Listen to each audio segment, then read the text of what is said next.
പ്രതിപക്ഷ ഉപനേതൃസ്ഥാനം CPIക്കുള്ളതാണ് എന്നും അതിനകത്ത് ഇനിയൊരു വിലപേശൽ വേണ്ട എന്നും CPIയുടെ സംസ്ഥാന സെക്രട്ടറി വ്യക്തമാക്കിയിരിക്കുകയാണ്. അതിന് കാരണമാകുന്ന പല ഘടകങ്ങളുണ്ട്. നിലവിൽ നിയമസഭയിൽ അംഗബലം CPIഎമ്മിന് കുറവാണ്. CPIഎം ഇങ്ങനെ കടുംപിടുത്തം പിടിക്കണമെങ്കിൽ LDF മുന്നണി സംവിധാനം എങ്ങും എവിടെയും എത്താതെ പോകും. ഇത്തവണ LDF തകർന്നടിയുകയാണ് ചെയ്തത്. വോട്ട് ഷെയറിലും സീറ്റുകളിലും ഉണ്ടായ തകർച്ച മേക്ക് ഓവർ ചെയ്യാൻ ഇനി എത്ര കാലം പിടിക്കുമെന്നറിയില്ല.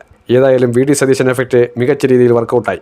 കൈരളിയുടെയും റിപ്പോർട്ടർ ചാനലിൻ്റെയും ദേശീയമാനുടെയും ഒക്കെ നുണപ്രചരണങ്ങളെല്ലാം കാറ്റിൽ പറത്തിക്കൊണ്ടാണ് VD സതീശൻ പറഞ്ഞതുപോലെ 100-ൽ കൂടുതൽ സീറ്റുമായി അധികാരത്തിലേക്ക് എത്തിയത്. ഓരോ MLAമാരുടെയും ഭൂരിപക്ഷം തന്നെ എടുത്തു പറയേണ്ടതാണ്. അതിനകത്ത് 10,000-ൽ കൂടുതൽ ഭൂരിപക്ഷത്തിൽ ജയിച്ച പല MLAമാരുമുണ്ട്. അവരുടെ റെക്കോർഡ് ഭൂരിപക്ഷം കണ്ട് CPIയും കണ്ണഞ്ചിരിക്കുകയാണ്. കണ്ണൂരിലെ പാർട്ടി കോട്ടകളിൽ CPIഎം ഇടതുന്ന കാഴ്ച ചരിത്രത്തിലാദ്യമായാണ് ഉണ്ടായത്. പയ്യന്നൂരിലും തളിപ്പറമ്പിലുമൊക്കെ തകർച്ചയിലേക്ക് എറിയപ്പെട്ടു.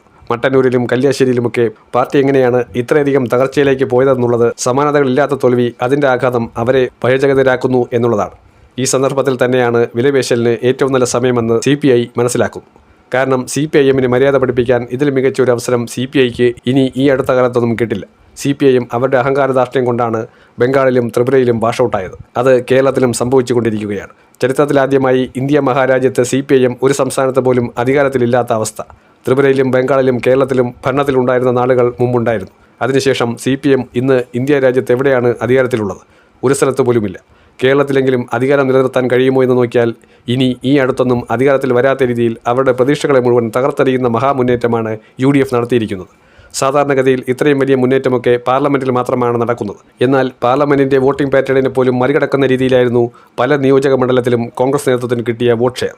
അത് CPIഎമ്മിനെ വിരളി പിടിപ്പിക്കുക മാത്രമാണ് ചെയ്യുന്നത്. CPI കൂടുതൽ ആവശ്യത്തോടെ CPIഎമ്മിനോട് ചോദിക്കുന്നുണ്ട്.